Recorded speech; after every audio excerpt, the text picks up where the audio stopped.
ആകാശഗംഗയുടെ പുതിയൊരു വീഡിയോയിലേക്ക് എല്ലാവർക്കും സ്വാഗതം. ഇന്നത്തെ വീഡിയോയിൽ 2025 വിഷു മുതൽ ഒരു വർഷത്തേക്കുള്ള വിഷുഫലമാണ് പറയുന്നത്. 2025 പ്രത്യേകത എന്താണെന്ന് വെച്ചാൽ പല പ്രധാന ഗ്രഹങ്ങൾക്കും രാശിമാറ്റം സംഭവിക്കുന്നു എന്നതാണ്. ശനി ഓൾറെഡി രാശി മാറിക്കഴിഞ്ഞു. മെയ് 14 വ്യാഴവും രാശി മാറും. അതിനുശേഷം രാഹുകേതുക്കളുടെ രാശിമാറ്റം ഉണ്ടാകും.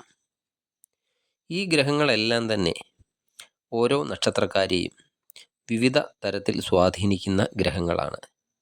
ഈ ഗ്രഹങ്ങളുടെ മറ്റൊരു പ്രത്യേകത എന്താണെന്ന് വെച്ചാൽ ഈ ഗ്രഹങ്ങൾ വളരെ കാലം ഒരു രാശിയിൽ നിന്നുകൊണ്ട് ഗുണദോഷ ഫലങ്ങൾ തരുന്ന ഗ്രഹങ്ങളാണ്. പുണർതം നക്ഷത്രക്കാരെ സംബന്ധിച്ചിടത്തോളം അത് 2 രാശിയിലായിട്ട് വരുന്ന ഒരു നക്ഷത്രമാണ് പുണർതം നക്ഷത്രം.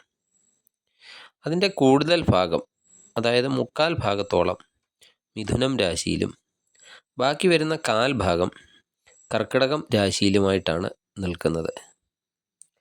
ഈ 2 രാശിയിലും ആയി നിൽക്കുന്നതിനാൽ നിങ്ങളുടെ നക്ഷത്രം പുണർതമാണെങ്കിൽ നിങ്ങളുടെ ജനന സമയം അനുസരിച്ചായിരിക്കും ഫലത്തിൽ വ്യത്യാസമുണ്ടാകുന്നത്.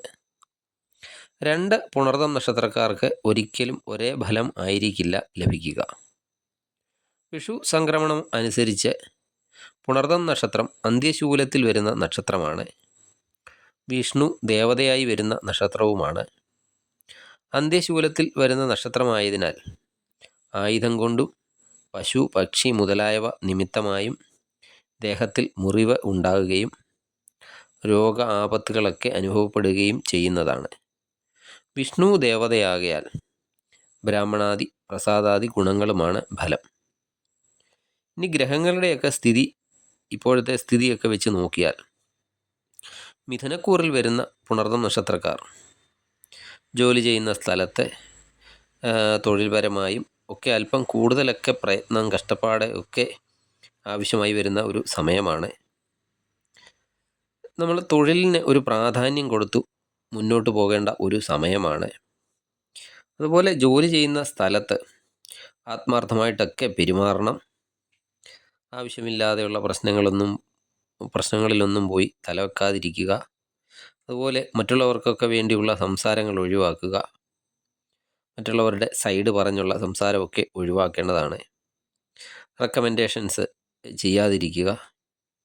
അതായത് രാഷ്ട്രീയപരമായ ഇടപെടലുകളൊക്കെ ജോലിയിൽ നടത്തരുത്. അവനവൻ്റെ കാര്യം മാത്രം ശ്രദ്ധിച്ച് മുന്നോട്ട് പോകേണ്ടതാണ്. അതുപോലെ ഭൂമിയുടെ ക്രയവിക്രയങ്ങളൊക്കെ നടത്തുമ്പോൾ ശ്രദ്ധയൊക്കെ കൂടുതൽ പുലർത്തേണ്ടതാണ്. എൻ്റെ ഡോക്യുമെൻറ്റ്സൊക്കെ കൃത്യമായിട്ട് വായിച്ചു നോക്കി ശരിയാണോ എന്ന് അറിഞ്ഞു മാത്രം ഒപ്പിടാനൊക്കെ ശ്രദ്ധിക്കുക. അതുപോലെ ആയുധങ്ങളൊക്കെ ഉപയോഗിച്ച് ജോലി ചെയ്യുന്നവരെ, വൈദ്യുതി, തീയ് മുതലായവ കൊണ്ടുള്ള ജോലിയൊക്കെ ചെയ്യുന്നവർ അല്പം കൂടുതലൊക്കെ ശ്രദ്ധ കൊടുത്ത് ജോലി ചെയ്യേണ്ടതാണ്. വാഹനം ഉപയോഗിക്കുമ്പോൾ ശ്രദ്ധിക്കുക.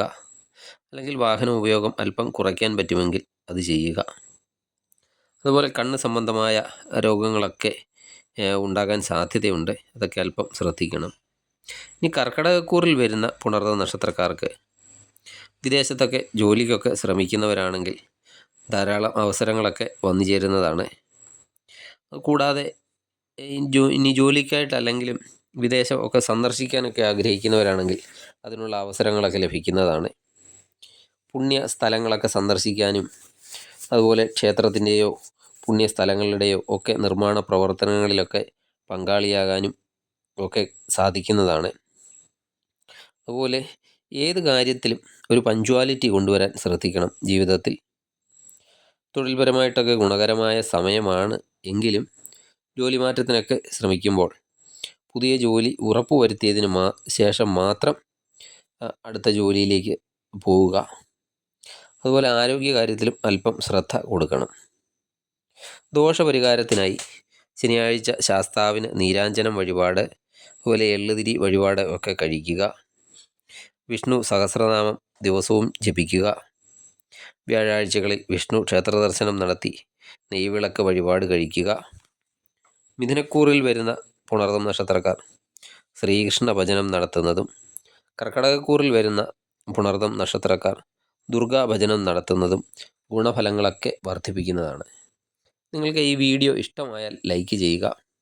സബ്സ്ക്രൈബ് ചെയ്യാതെ വീഡിയോ കാണുന്നവരാണെങ്കിൽ ദയവായി സബ്സ്ക്രൈബ് ചെയ്ത് വീഡിയോ കാണുക. മറ്റൊരു വീഡിയോയുമായി വീണ്ടും കാണാം. നന്ദി, നമസ്കാരം.